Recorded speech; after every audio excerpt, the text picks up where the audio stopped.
vin karum thin lalpa kazin naram tlalera hiya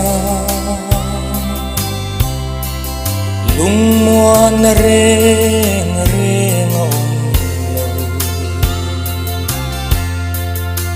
kangayen se o kalalpa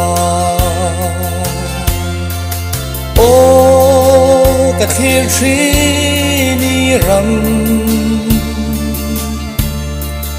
khoi zu lên hu te tui luan na nun na tui thiang luan na ram so rau pui na ram mo ya khia oing tik nge ka len ve do ral muan na hun ko pui mo ya zayon lalpa le na ram o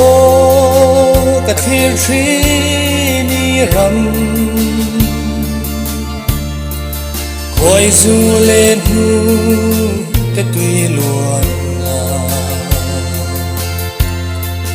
nun na tui thiang luan na ram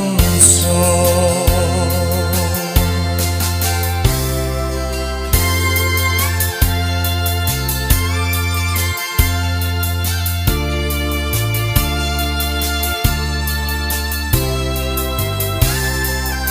kadam lai ni atlak hunin o chuta chuan ka cheng ve do beram no ro pui na zara chatuanin ka leng